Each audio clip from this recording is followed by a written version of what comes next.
Welcome back to PricePlow. This is Mike here, and we are here for another episode with Arla Foods Ingredients. I have Christian Jonassen and Preston Losee here from Arla Foods Ingredients. We saw Preston on episode 108, where we talked about a lot of the new clear whey isolates and beta-lactoglobulin coming from Arla. But now we want to talk about some specific dairy-based ingredients that are specific to protein bars, high-protein snacks, and functional foods. So, gentlemen, welcome to the podcast. I'd love to get your background, Christian, because I'm pretty sure you were a baker in a former life, and so we can kind of talk about the science of baking goods and how working with protein gets into that. This is also a continuation off of episode 125 with Michael Alfaro of Master Foods Labs, so you can check that out for a little bit of background into functional foods. And with all that, I really like to get into the nitty gritty of why ingredients matter in these products. Yeah.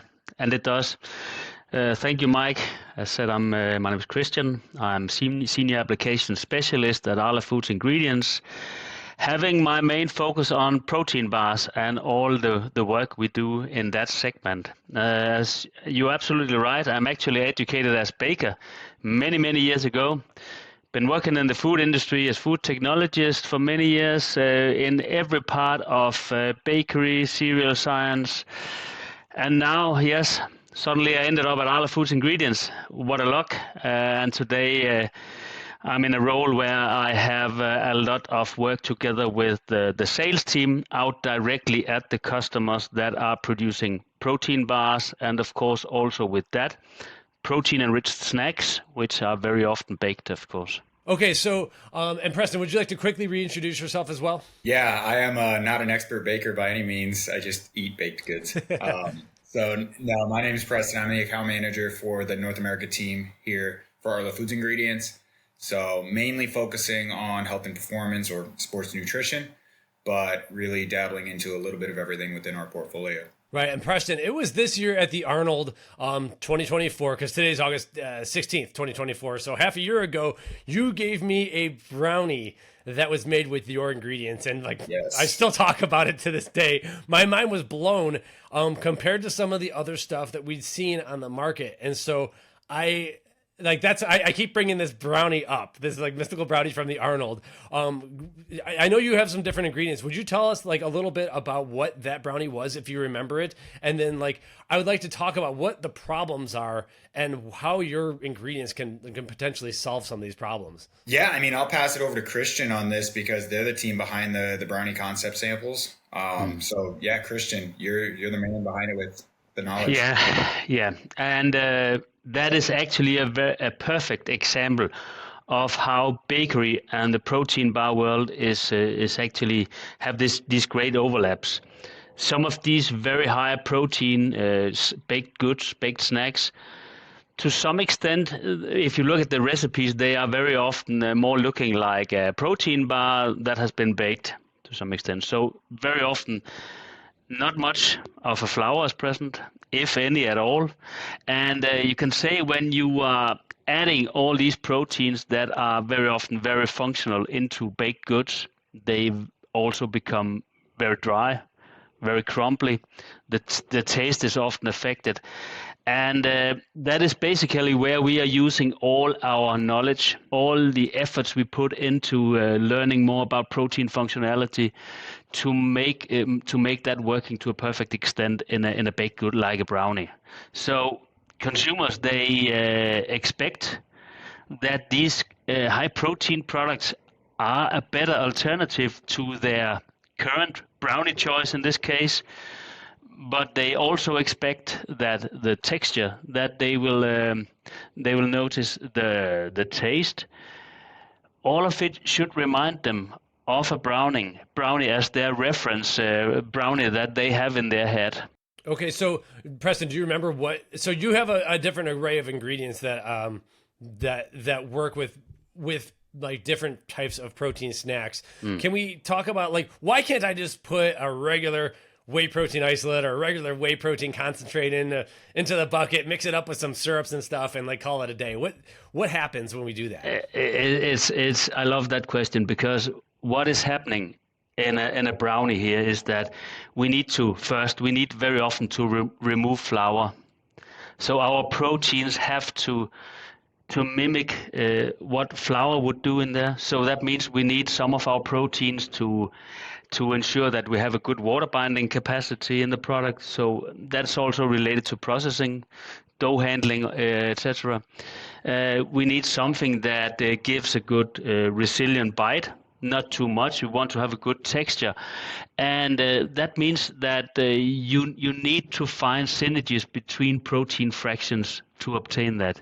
You cannot just go with one commodity protein and expect it to deliver all that like flour would do, for instance, or like what other functional ingredients would do.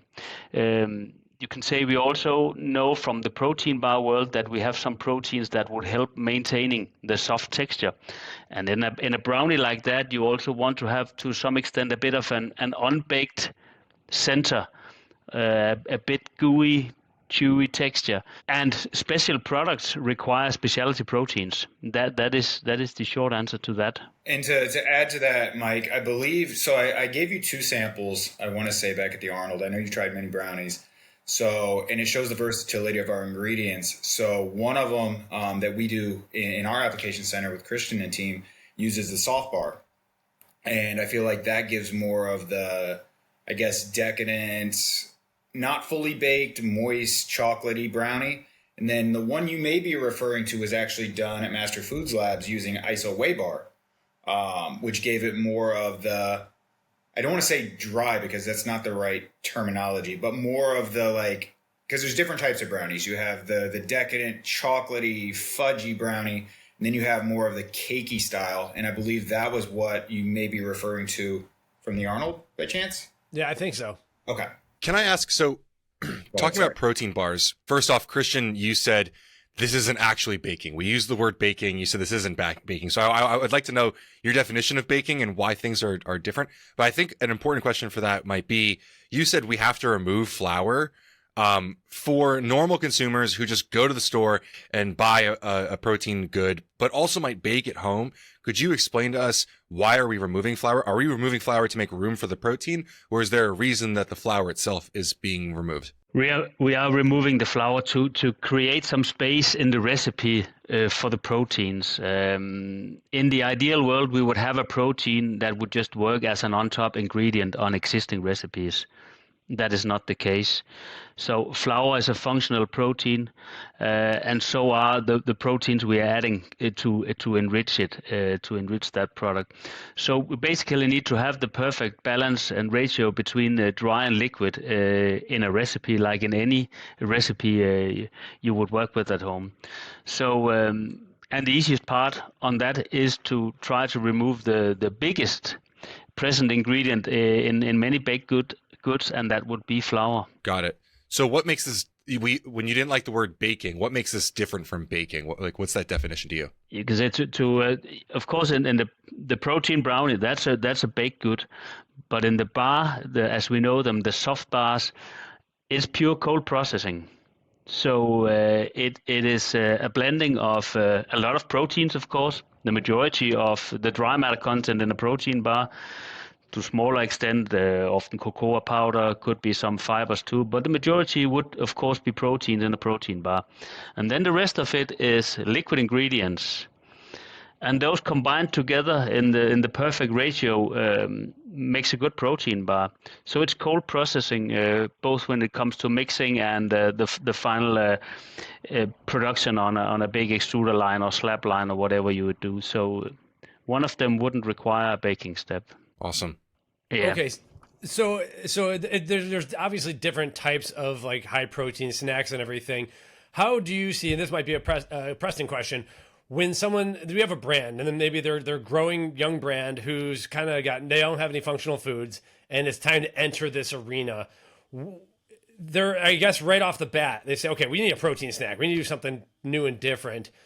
Well, how does that conversation start? Like, okay, we're going to be convinced that Arla Foods Ingredients has something that can really help us. We want to scale this real well. Preston, what do I do next? Do I have to like decide if I want a brownie or like a baked brownie or a non-baked bar first? Or how does that conversation usually start? Yeah, so really it's kind of we're just going to open up the drawing board. We're going to sort of create a storyboard for it, if you will. So as you guys tried at Supply Side West last year, and I know we got a video circulating somewhere with the charcuterie board of snacks. So that's something that Christian and his team create at Arla Foods Ingredients at our headquarters. The various concept samples of brownies, cookies, shortbreads, we have protein bars, all of that we have in our portfolio and our arsenal that we can sample to the brand. So you come to me as a brand saying, I want to do a protein snack. First step is we'll showcase what we have. We'll explain what each one is, the unique selling points of the ingredient behind it, and what to experience when eating it. And then from there, the conversation starts. Does a protein bar stand out? Do they envision that being the category they're going to go with? And then as we navigate through, what is their ultimate goal based on what they're experiencing? Do they want to create a new concept, maybe a cupcake or a muffin or a donut? Or do they want to stick with more of the traditional brownie cookie bar? Then we incorporate conversations with Christian or in North America's case, a gentleman by the name of Mads, where we talk about how can we work together? What suggestions can we add? How can we build a product concept that fits what they're looking for? And then the next step is begin to work with a co-manufacturing site. Yeah.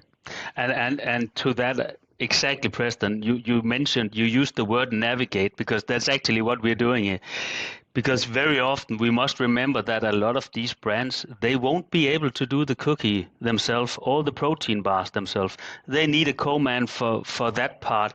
So very often it's a beautiful triangle of us as an ingredient supplier, the brand, and the co-manufacturer. And everybody's working with the same interest, so to speak. So as an ingredient supplier, our job is to do the first, scratching the surface, inspiring the brands with maybe something that to some extent would live up to what they are searching for, but they would always would like to have their modifications, and this is where the dialogue starts. It could also be that when they want a bit different texture to our inspirational sample, this is also where we showcase the strength of our different protein portfolio, because we can modify textures using our proteins because we know our products so well. Okay. And we always try to stay ahead of the curve too, with like market insights and staying on top of what different trends are in the market, because that way we have a concept or a sample that we can present that is market relevant, instead of,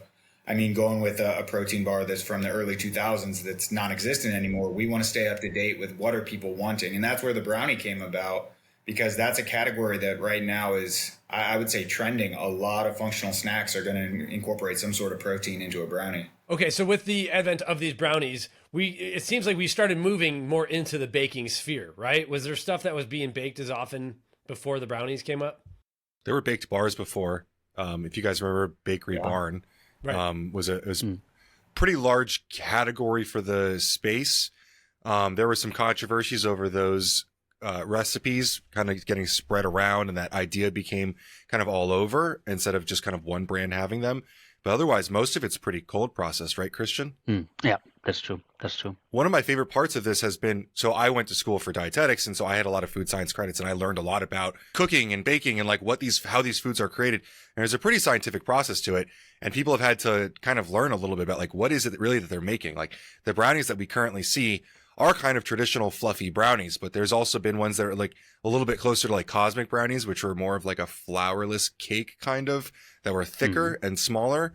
I think a lot of people have missed the nuances between the different types of directions you could go with it.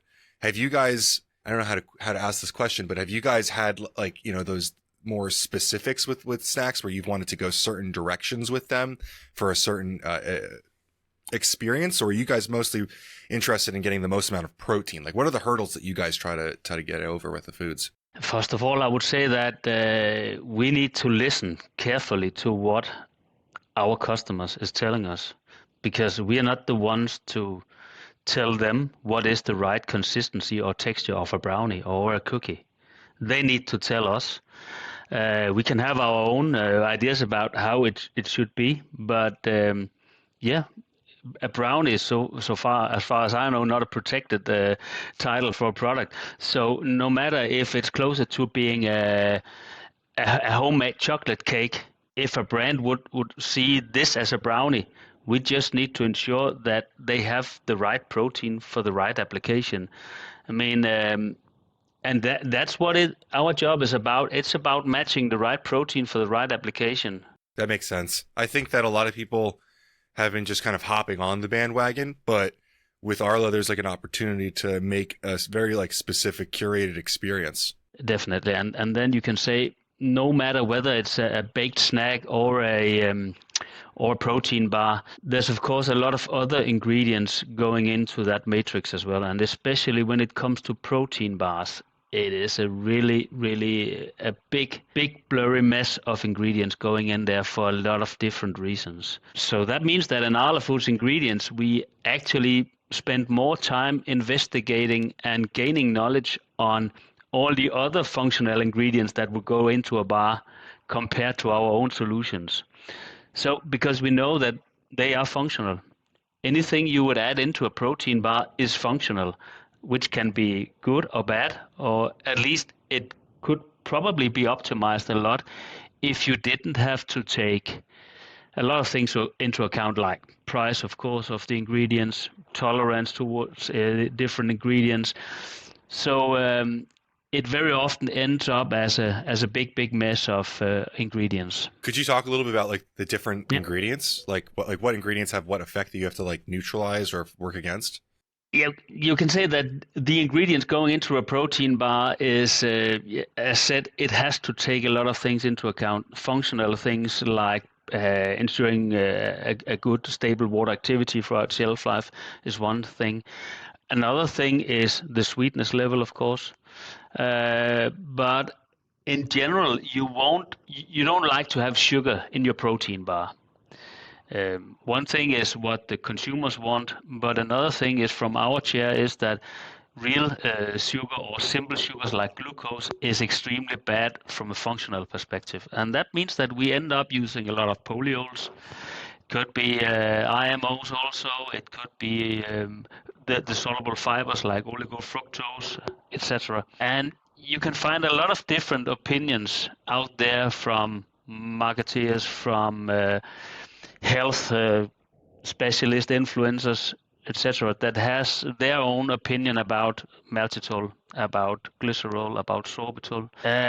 We don't care so much about what people think. We are firstly looking at the functionality of those ingredients, so we try to prepare for the questions from brands, from producers of bars, to answer. If they say, okay, if I want to change this maltitol to an oligofructose, what can I expect? Where do I eventually lack in taste, in functionality?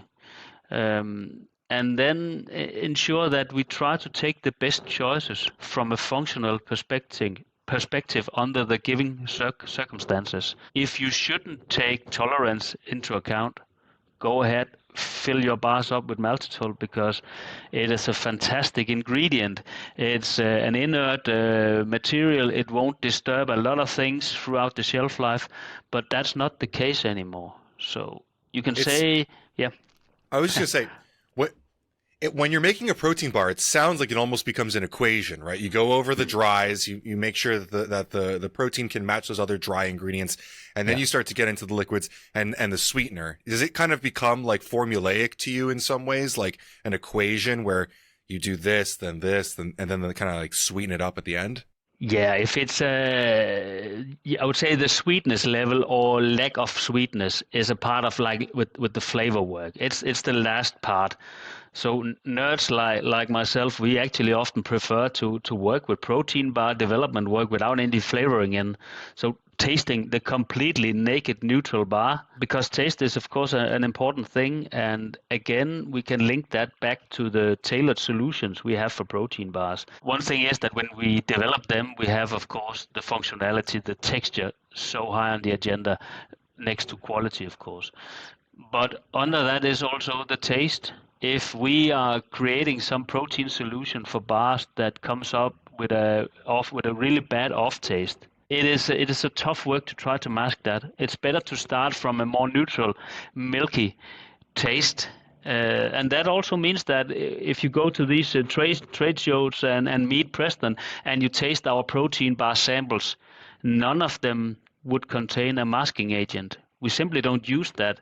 We actually prefer to use a very simple flavor profile, a flavor solution for these inspirational bars, because the flavor work, the taste optimization, the brands know exactly what they would do in that segment, but the fundament, the base of creating a good texture bar that can stay soft throughout shelf life, that is our core business. Are there any things that I would say maybe would make a great bar that you guys really like to use, but it comes at a cost to the functionality or the shelf life or anything that like you have to meter or anything like that? Like, is there anything that, I don't know, we've seen mold, we've seen all sorts of different issues, or it dries out, or it doesn't meet label claim. Like, are there any things that you're currently working on that you want to make a better bar with? It's hard to say. To make a better bar, that is of course a big question, because it's very subjective of how you see it. I don't know. I think a way to rephrase Ben's question, you still might not have an answer, is let's say I want to make a protein bar that I don't need to last 2 years or even 6 months. I want the best protein bar possible, but we know it's going to be eaten within 2 weeks. Can you break some rules at that point and do things a little differently? If it was only to last 2 weeks, it wouldn't be a problem at all. You could almost do whatever you like, and maybe I'm not getting popular here, but this is where you could use the commodity proteins. Okay. But no protein bars would only last for 2 weeks. Right. Okay, so some of the we'll get into your ingredients, but so your ingredients are really developed for the shelf stability. So the cheap stuff can be used for the one-off, like you're messing around in your kitchen or whatever. But when it comes to actual production, that's got to be shelf stable for preferably 2 years. Then you have to start talking to the professionals. So how, I guess, to back things up a little bit, because I want to get back into maltitol, all that. When Arla Foods Ingredients decided to start getting into this space, like, how did you learn all this? Like, can you tell us a little bit about your lab? It seems like you've done a lot of tinkering yourself. This isn't something you just learned at home messing around in the kitchen, is it? A lot of it was actually trial and error. Okay. Learning by doing, and then us as a company deciding now we are going full throttle into the protein bar segment. We try to extrapolate the knowledge we have from, for instance, bakery or other food applications, and then working closely together with our R&D department that is situated at our factory in the western part of Denmark. Simply screening ingredients, looking at them with the scientist eyes too, getting all this together in one, and that actually describes the world of protein bars pretty well. There is comparing to bakery, there is no fixed rules within protein bars. I like to call it's the Wild West. Everybody is doing what they believe is the best way to do it, and that's because in the world of protein bars, the manufacturers would come from very different background, from anything from confectionery to former bakeries to somebody that simply just had a good idea. So the level of knowledge is also different from manufacturer to manufacturer. Okay, so one thing too, just to jump in on everything Christian just mentioned, that's one of the unique things, and in my opinion, one of the coolest things about working with Arla Foods Ingredients as a whey supplier, is you get the application team, whether it's Christian in the bar and bakery team or the ready to drink team or the powder team, you get this technical know-how. It's not so much, we're not just an ingredient supplier. We're not just giving you a protein and saying good luck. So we have those resources where we have the know-how, whether it's with the sweeteners or the sugars or the flours, whatever the case may be in the bar category. You get that when you work with Arla Foods Ingredients. So as you're working with your bakery or your co-man or whatever the case may be, if they're running into issues and not getting the perfect result, we have an application team that can be a technical resource. So we're not just setting you off to have a failure of a product. We give you that additional second set of eyes and insight into the formula to make sure that you can get the perfect product. So I just think that's one of the coolest things that not a lot of people realize that we do as a supplier. And really, it makes us stand out against some of the competition when it comes to supplying protein. I couldn't agree more, Preston. And the best thing about it is that we do it together with the customers. We don't deliver a package of this is the recipe you asked for. No, we're doing it together, and we are pretty strict on this is our responsibility. This is where you jump in and take your responsibility as one of our customers, and that is an extremely inspiring way of working. That we together we can do a lot, and we can achieve the goals pretty fast. So you have your own lab set up where you can actually replicate some of the stuff right over there. Is like where you've been doing a lot of your work. We have a fantastic lab. This is the heart of the protein bar group, our playground, where we have a downscaled different downscaled mixer types that you would see being present in the bar industry that are able to gather these high dry matter masses. So that means that the mixers are able to apply a lot of shear to the masses. So not traditional bakery mixer, but downscaled, tailor-made small mixers that would resemble the big 500 kg mixers you will see in the industry. We also have a small extruder line. We are able to run down to a 5 kg batch on that extruder line, and the results we get on that line is actually very often able to being transferred more or less directly with small modifications to the big industrial production sites. And that is a huge advantage, that we can take it down to kitchen trials, but we can do kitchen trials that are relevant and resembling what's actually going on in the industry. So we also have a big task there, because we have some great technicians working in our lab that doesn't necessarily very often go to the customers like I do together with the sales team. So there's also a big responsibility to communicating and ensuring that they in the kitchen work they do would have a big production in the back of their heads. Okay, so yeah, that's what's awesome. I kind of like, I saw some of the charts of like you've even charted out like bite force and stuff. You have a little machine. Also that. Yeah, which is important because you don't want to break your teeth on an old bar, and testing your ingredients after 2 years is pretty cool to see some of that stuff, which we have at one of our previous blog posts that I'll link to in the show notes here. Okay, I'm gonna get back to carbohydrate sources and then your protein sources. You mentioned maltitol, glycerol, sorbitol. Now maltitol, you spoke very highly of it, but it can wreck the GI tract, right? Like, so that's the issue with some of that, right? So right now, why is everyone staying away from sugar? Is a lot of people are the brands staying away from sugar just because people don't want sugar on their labels, or would sugar be helpful for a bar if I was just going all in on flavor, like, or glucose syrups? Like, what are my carbohydrate options if I don't care about like the label? Carbohydrate content and stuff. If you didn't care, yes, then go ahead, use a lot of maltitol. And that is actually also why that the bars have become more complex, also on a recipe level, because back in the days, you didn't care so much about that. You were using IMO or maltitol at extremely high dosages. But now, of course, there's much more focus on that. And that is a good thing, but something needs to be in there. And glucose, yes, to some extent glucose would work, but functionality-wise, anything that's a simple sugar, that is a mono and disaccharide, is not good, because the simple sugars would actually accelerate and speed up what we call the Maillard reaction. A Maillard reaction is something you would normally see in baking, so the browning that will occur during baking. But that is also the interaction between simple sugars and the amino acids.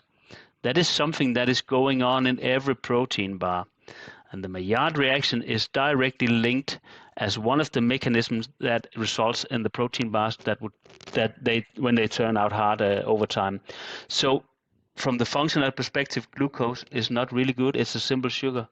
But all is a matter of level of glucose. All is a matter about expectations towards shelf life. And when we're doing this kind of development work together with clients, and they say, I don't want sugar in my bars, but I also don't want any polyols at all, then we're actually left with fibers.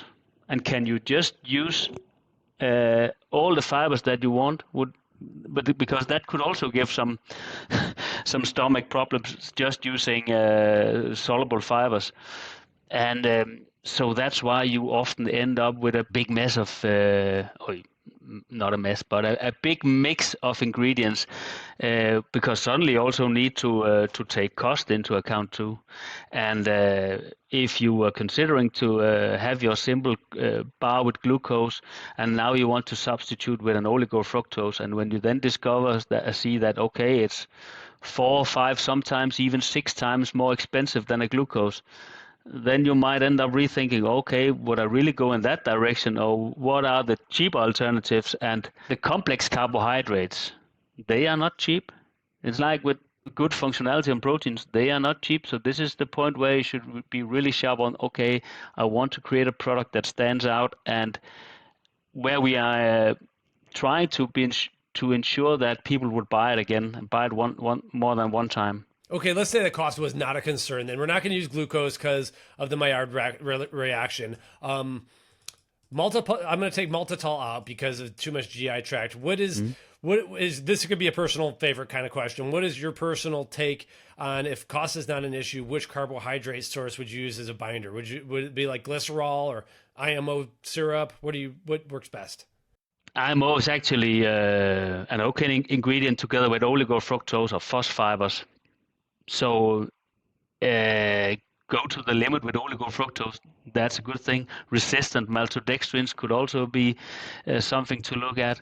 But at the end of the day, we need something to glue it all together. We are basically only eating proteins that are glued together with something liquid, and something needs to be in there.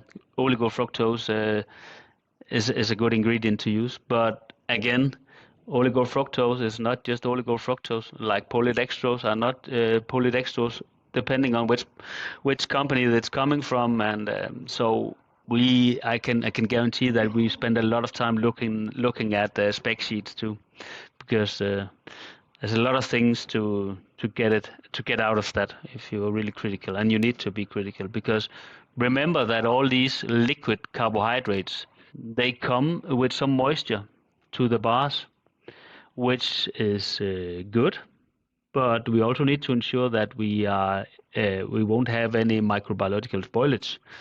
And with that, we are, for instance, using glycerol. Even though glycerol is a polyol, glycerol is very often needed. It's very hard to create a bar without glycerol.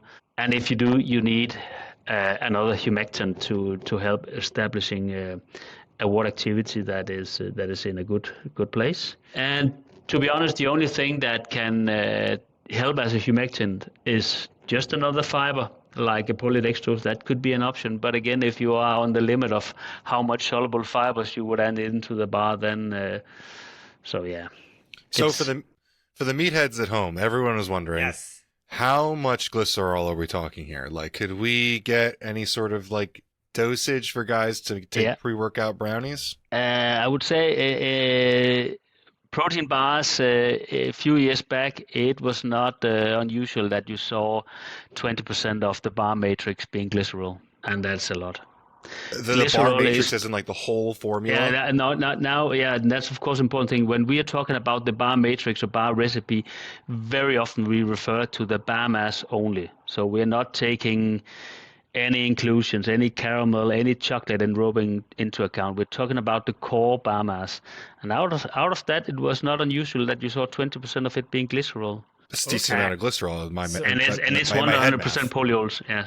So we're trying to bring that down, and I think that's a good thing. One thing is that it brings down the polyol level, of course. Another thing is that from a sensory point of view, glycerol, for me, gives a really bad burning sensation in your throat, which is not very pleasant. And when you are focused on that, I can immediately taste, if I get a bar with high level of glycerol, that you have this burning sensation in your throat.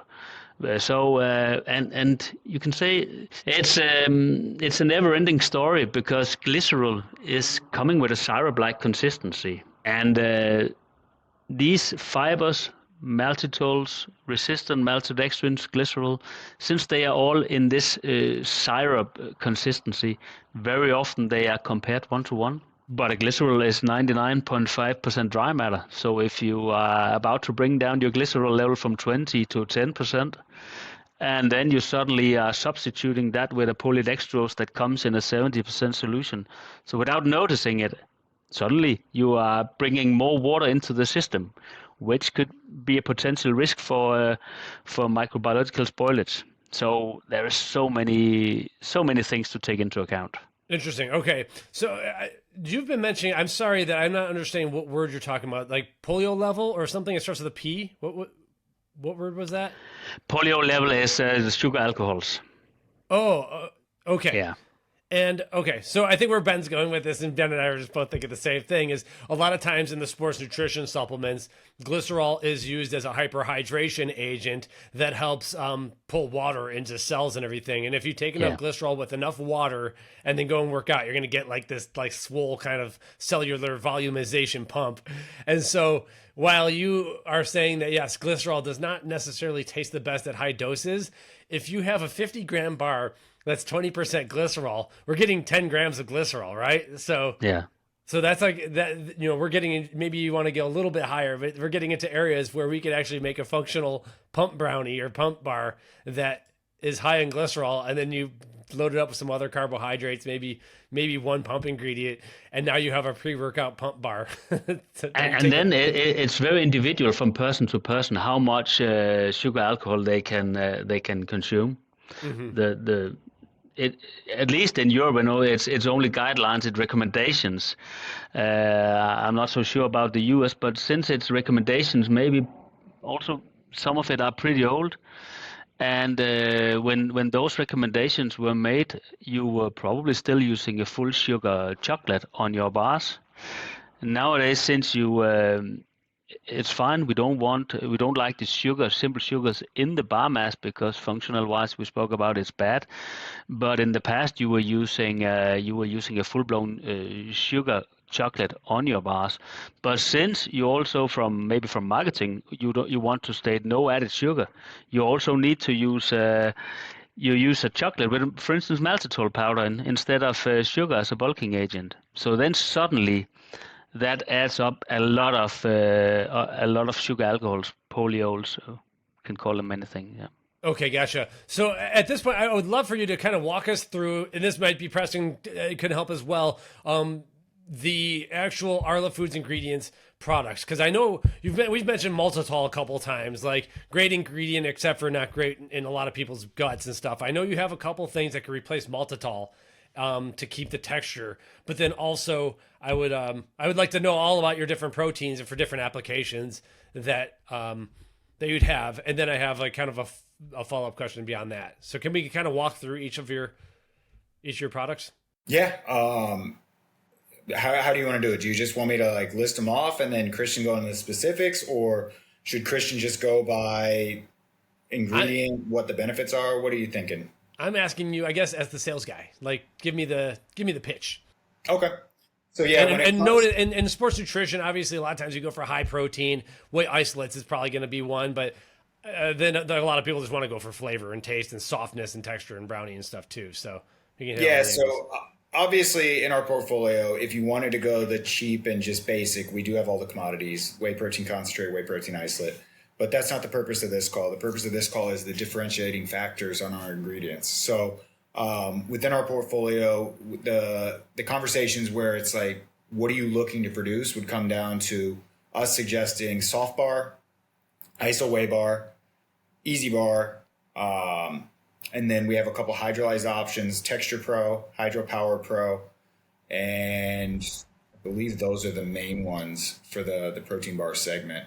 And then Christian can obviously explain the differences and kind of what goes into what makes each one unique. Yeah, I think there's one that starts with the letters PB as well. PB8420, yeah. PB8420, yeah. Thanks, Mike. Yes, okay, walk us through them. Okay, first, maybe if it'll help if I give you a couple couple examples.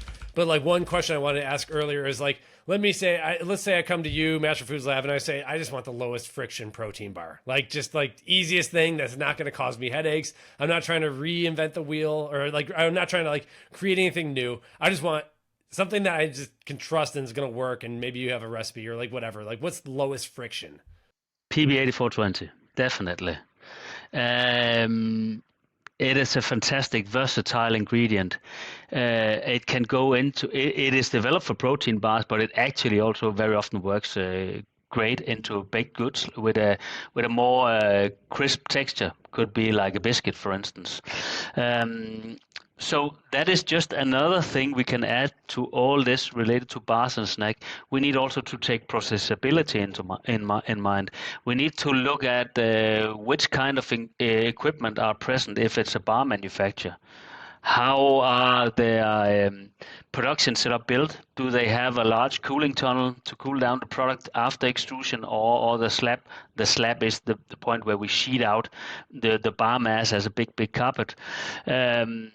So very robust towards the risk of over-mixing the masses. When over-mixing a protein bar mass is the point where you get a more chewing gum-like destroyed texture.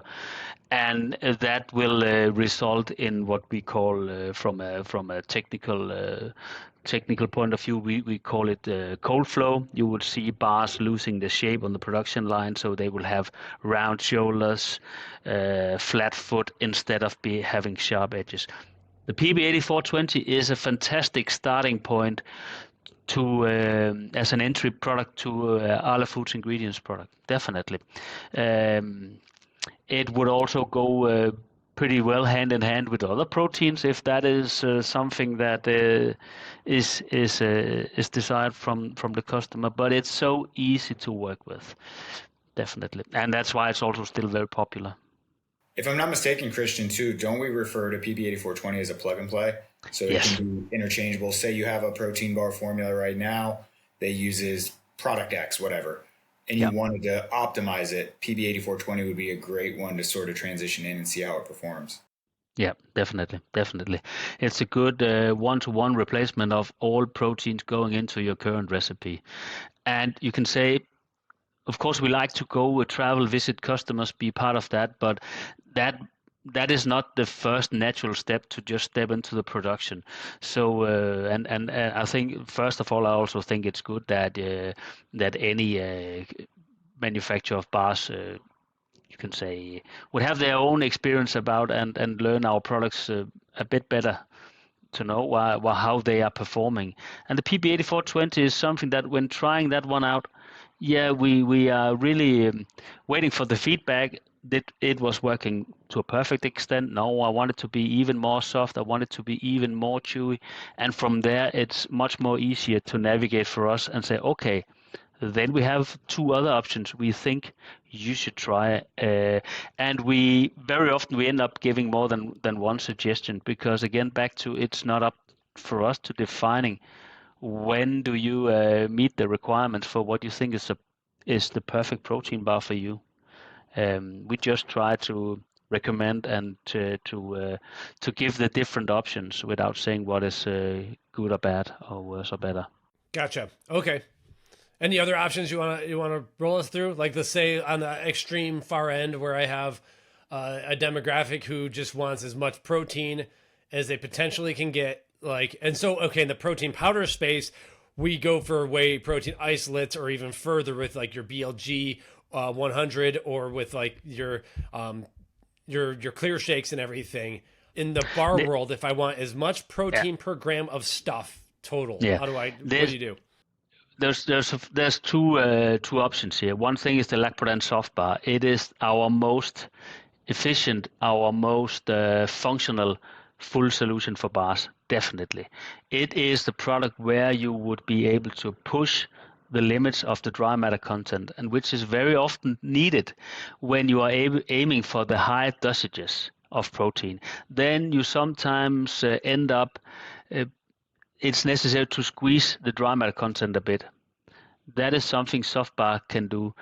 But again, there's also the iso whey bar. The iso whey bar has high proportions of isolate. It's high on protein. It's also very low in lactose.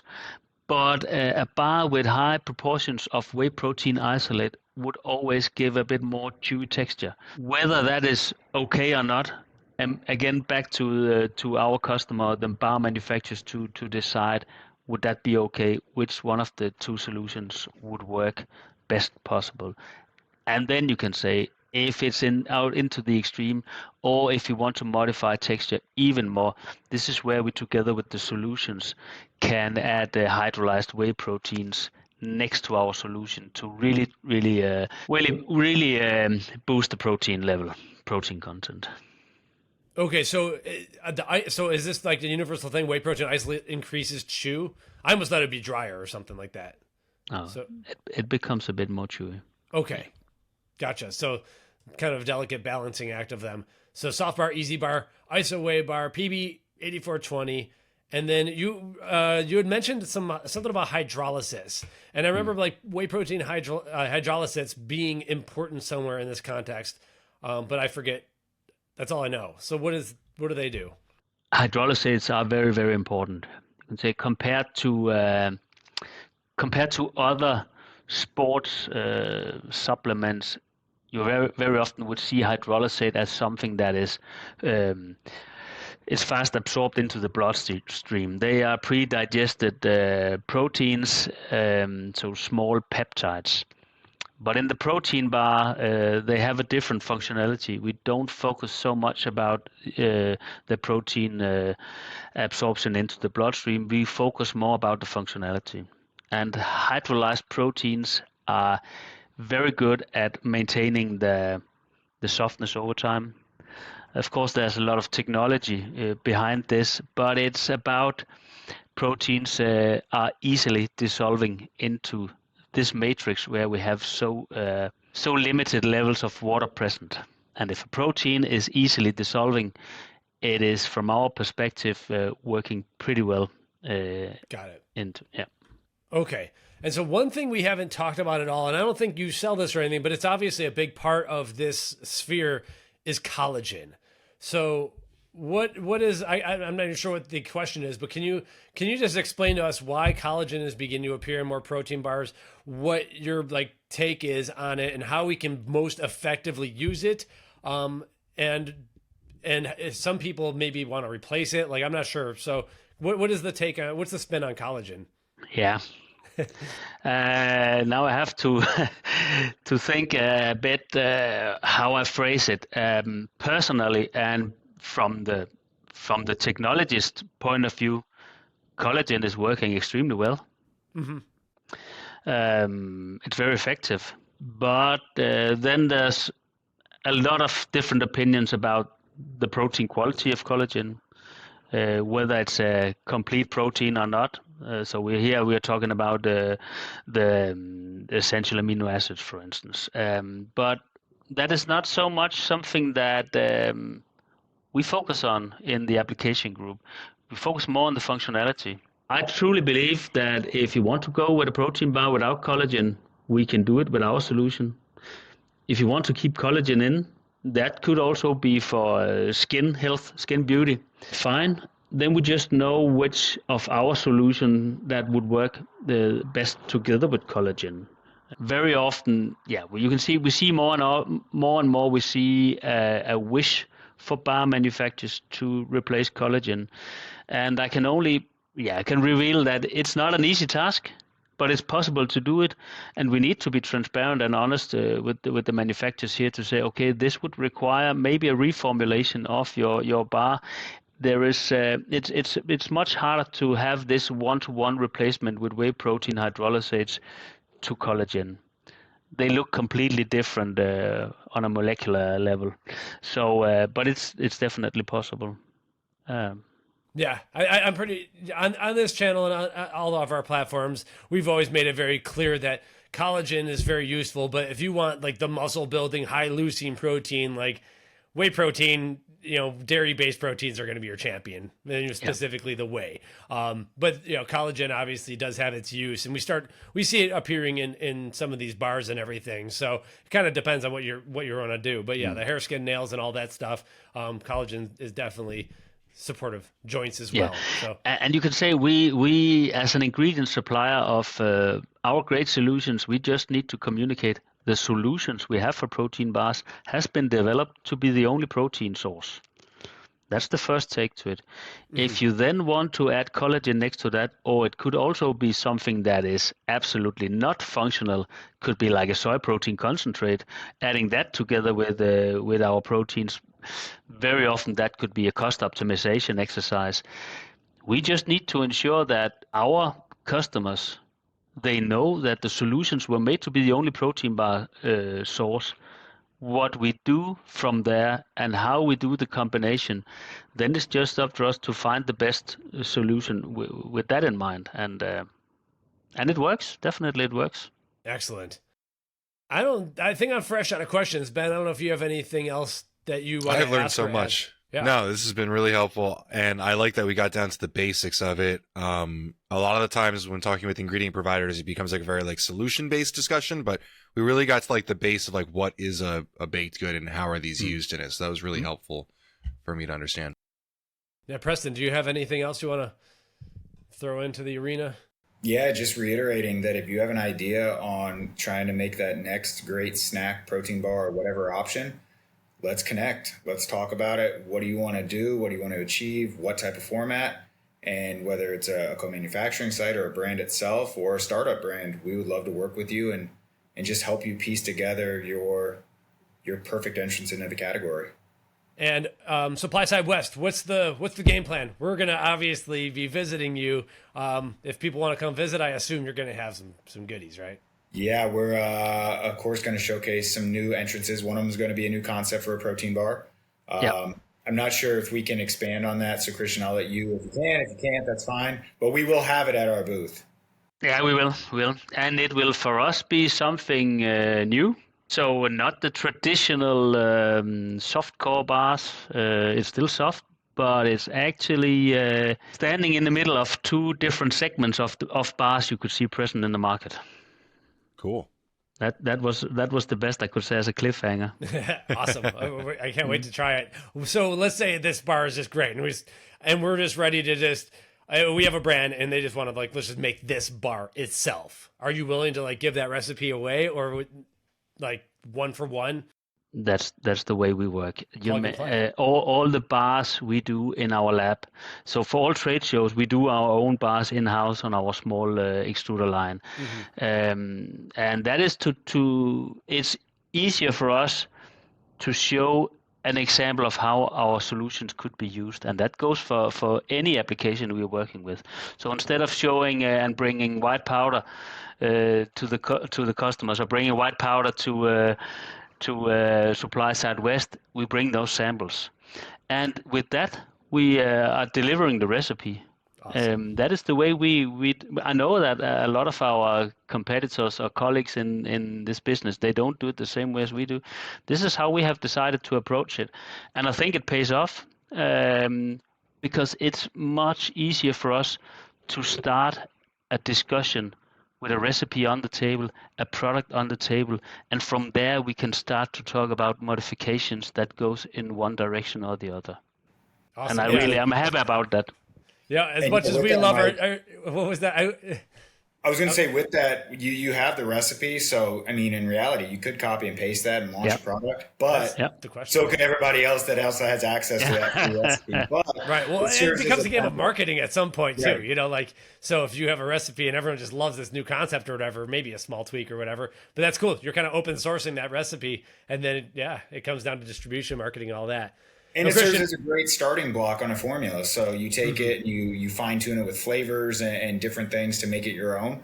So it did, because we're not formulation experts. We're not the ones doing the formula work for you, but it gives you a great base that you can then have the majority of that work done and then just make it your own. Mm-hmm. And Christian, as much as we love our sketch bags of white powders and everything on this channel, when it comes to brownies, that's probably, and bars and everything, that's probably definitely appreciated to have a finished sample ready to go. I'm looking forward to it at Supply Side West. People can look up your booth number. Maybe if you know your booth number, let me know. We could put it in the show notes as well and have it out there. Anything else? They were pretty good. Awesome. Then, no, only one thing as a final word. For me, it would be interesting to hear you guys, Mike and Ben, and also you, Preston. Which type of protein bars are your favorite? Not necessarily the brands to doing an advertisement, but more which type of bars would you actually prefer? I love the soft, creamy brownies. I will say a brand here, the Moose Tracks brownie from Core, especially with the banana flavor, was my favorite. I think that I've had so many chocolate brownies over the last couple of years. Like there's so many different versions of that to get into like that more creamy, sweet banana was really delicious. I really enjoyed that kind of switch. But I think that soft texture just kind of pulls me in. I really like those soft, moist textures. And I know that there's some risk when it comes to mold there. So I'm really curious what you're talking about kind of, if you'll forgive the pun, molding together the two different versions of protein bars, because I really do like, that soft, moist texture, but I know that it comes at a cost. So I'm curious what you're doing with your textures, because I think that we've had enough brownies. We've had a couple different brands build their entire names on those brownies. It kind of feels like that baked bar era where everyone had kind of a very similar offering, with a couple people having some interesting inclusions. So I'm curious what's going to come next, and I'm pretty sure it's going to come from Arla. I hope so. Cool. As for me, I'm going to give this is a very American answer. I've looked at some of your media, and you talk about how Americans, we like peanut butter more than most other cultures, and so I definitely like the peanut butter based stuff. And then alternatively to that, I guess I'm not as concerned about texture myself. Obviously I don't want to eat a brick, but excessively sweet stuff too, because I'm not really sweet tooth in it very often, but when I do, I don't know, I kind of just want to just put it over the top a little bit. And if that comes paired with protein, then I find that maybe a net positive. So birthday cake type of, for whatever reason, whenever we have a birthday cake flavor protein powder or a birthday cake kind of type of thing, that's very sweet. So having a very sweet coating, which is cool. And I think Arla can actually make there's some companies at least that can make a coating that sneaks in an extra gram of protein into the coating itself. Definitely. So that's that is needed. That is needed, especially the bars that has been booming in Europe for the last year, maybe year and a half. The bars in Europe have become closer and closer to candy bars. So implementing of the caramels, the nuts, thick layer, some of them double enrobed with chocolate. And that actually, for me, I'm actually a bit back to the basics, that I very often prefer quite simple one-layer bar with a thin layer of chocolate. But it changes, of course, from time to time. And I think that also what we have been missing out on in Europe for a couple of years now is the unenrobed bars. Like I can correlate that to the Quest bars, unenrobed bars. That type of bars, the development work in those kind of unenrobed bars have been completely standing still. No progress in that area. So since a lot of the bars are more and more mainstream, lower protein levels, lower serving sizes here in Europe, then I think that we can soon see that the brands would also focus a bit more again on the hardcore gym goers that actually wants to have their could be 20 grams of protein in the bar.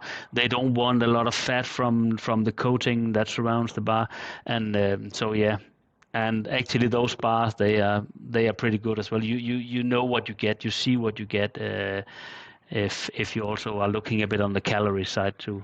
Excellent. Yeah, with the enrobing, I'm a big fan of white chocolate as well, more so than dark chocolate. And even if it's, I don't know, I load it up with sugar. I don't want to cause the Maillard reaction or whatever. But yeah, having a flavored white chocolate enrobing, if you can sneak an extra gram of protein into that with one of your ingredients, that would be a total win. And that's actually, in white chocolate, you would have a lot of skim milk powder present. Okay. And that is a good thing for us because that skim milk powder would be where we would try to take out some of that. It comes maybe with from top of my head, 35% protein in a skim milk powder. So you could use some good quality, could be isolates, and with that boost the white chocolate. But interesting. Okay. Yeah. That'd be something I'd be interested in. Very cool. I think it's funny that Christian mentioned the single like layer bar with no flair to it, whereas my go-to is the multi-layer bars. So like for us, it's the every layer bar that you guys tried at Supply Side, but it's got ours had a fudge filling, so it has like the creamy filling, then the protein bar mass, and then the protein enriched chocolate. That's got me. I love that. You get the layers of flavors, different flavor profiles, protein throughout. So I like the more unique, just crazy bars, I guess. Nice. I'll definitely say I flew through the bars that you guys sent us that were more complicated. There were a few delicious ones in that box that I kind of feel bad when we get a box and I feel like I might at some point have to record something, but I've already eaten all of the food from it. So thank you for all that you make, Christian. I think if any of the bars that I've eaten came from you, they have all been delicious. Yep. Oh, that's so nice to hear. Really happy for that feedback. Awesome. Well, thank you guys for all the where information. can we find you and all that? We can post some LinkedIn activities. I'm not sure if Arla Foods Ingredients is different from Arla Foods and Arla itself, but yeah, is there an Instagram I can link to follow you, or do you have anything? There is not an Instagram for Arla Foods Ingredients. LinkedIn? Yeah, there is on LinkedIn. Yep. We'll post up some LinkedIn on the show notes, and I don't know, it's Friday morning for us over here, Friday afternoon for Christian. So you have a great weekend, Christian. We really, really appreciate you coming on and dropping some knowledge. Of course. It was a pleasure. Thank you, everyone. Thanks, you guys.